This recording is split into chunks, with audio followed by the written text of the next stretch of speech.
ಹೌದು ಸರ್, ಹೌದು. 20-22 ಟನ್ನು ತೆಗಿಯೋಂಥ ತೋಟ. ನೀವು ಸ್ಟಾರ್ಟಿಂಗಿಂದ ಏನೇ ಮಾಡಿದ್ರು ಕೂಡ ಆ ರಾಟನ್ನು ಸ್ಟಾರ್ಟಿಂಗ್ ಬಳಸ್ಕೊಳ್ರೆ ಯಾವುದೇ ಫರ್ಟಿಲೈಸರ್ ಕೂಡ ನೀವು ಅಷ್ಟೊಂದು ಕೊಡೋಷ್ಟಿಲ್ಲ. ಒಂದು 20% ಸಾಕಾಗುತ್ತೆ. ಅದು ನಿಮಗೆ ತುಂಬ ಬೆನಿಫಿಟ್ ಆಗುತ್ತೆ. ಬಟ್ ಏನಂದರೆ ಈ ಒಂದು ಸೆಂಟೆಲ್ಲೋ ಮಾಡಬೇಕಾದ್ರೆ ತುಂಬ ಕೇರ್ಫುಲ್ಲಾಗಿ ಇದು ಮಾಡಬೇಕು.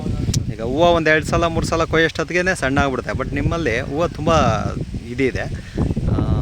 ತುಂಬ ನಮಗೂ ಸಂತೋಷ ಆಯ್ತು ಸರ್. 80% ಸ್ಯಾಟಿಸ್ಫ್ಯಾಕ್ಷನ್ ಅಲ್ಲಲ್ಲ ಇದಕ್ಕೆ.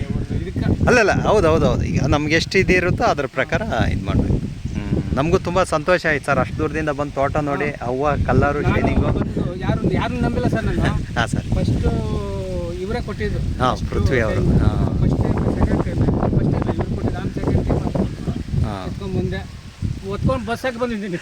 ಬಸ್ಸಲ್ಲೇ ಬಂದಿದ್ದೀರಾ ಅಂದರೆ ನಿಮಗೆ? ಕಾರಿಗೆ ಅಲ್ಲ ಸರ್, ಬಸ್ ಅಂದರೆ ಇಲ್ಲಿನ ಆನೇಕಲ್ಲಿಂದ ಸ್ಟ್ರೈಟು ಹೊಸಕೋಟೆ ಟು ನಿಮ್ಮ ಇದು. ಹಾಂ, ವಿಜಯಪುರಕ್ಕೆ. ಏನು ಬಂದಿದ್ದಕ್ಕೆ ಏನು ತೊಂದರೆ ಏನಿಲ್ಲ ಅಲ್ಲ ಸರ್? ಒಳ್ಳೇದಾಯ್ತು ಅಂತ ಬಂದೆ ಸರ್. ಬೆಳಗ್ಗೆ ಬಂದ್ಬಿಟ್ರೆ 7 ಗಂಟೆಗೆ ಇಲ್ಲಿ ಬಿಟ್ಟರೆ 10 ಗಂಟೆ ಅಲ್ಲಿ ಇವ್ರು ಕೊಟ್ಟರು. ಇವರೇ ಪಾಪ ಡ್ರಾಪ್ ಹಾಂ, ಬಸ್ ಸ್ಟ್ಯಾಂಡ್ಗೆ ಇವರೇ ಡ್ರಾಪ್ ಮಾಡಿದ್ದು. ಓಕೆ. ಆಮೇಲೆ ಅಲ್ಲಿಂದ ಎತ್ಕೊಂಡು ಬಂದೆ. ಇಲ್ಲ, ಗಾಡಿ ನಿಲ್ಸ್ಕೊಂಡು ಹೋಗಿದ್ದೆ. ಬಂದ ತಕ್ಷಣ 5 ಗಂಟೆ. ಆಮೇಲೆ ಫೋನ್ ಹಾಕ್ತೀರಿ ನೀವು, ಬಿಟ್ಟಿದ್ದೀನಿ ಸರ್ ಅಂದೆ. ತಕ್ಷಣ ಬಿಟ್ಬಿಟ್ಟೆ ನನಗೆ. ಇಲ್ಲ, ನಮಗೂ ಖುಷಿ ಆಯಿತು, ನಿಮಗೂ ಒಂದು 4 ಕಾಸು ಸಿಕ್ಕಿದೆ. ಇದು ಎಲ್ಲ ರೈತರಿಗೂ ಇದಾಗಬೇಕು. ತುಂಬ ಚೆನ್ನಾಗಿದೆ ಸರ್. ಯಾಕಂದರೆ 2 ಕೊಯ್ಲು 3 ಕೊಯ್ಲು ಆಗಿದ್ಮೇಲೆ ಹೂವು ಸಣ್ಣ ಆಗ್ಬಿಡುತ್ತೆ. ಸರ್ ಇದು 15ನೇ ಕೊಯ್ಲು. 15ನೇ ಕೊಯ್ಲು ಅಂದರೆ ತುಂಬ ಗ್ರೇಟ್ ಸರ್.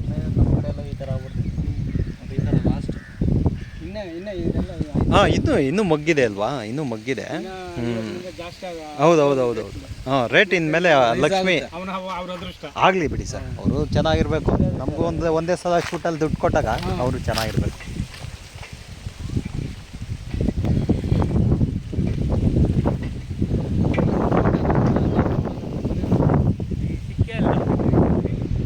ಇಲ್ಲ ಸರ್, ನಮ್ಮದೆಲ್ಲ ಸ್ವಲ್ಪ ಹೊರಗಡೆ ಇರ್ತೀವಿ.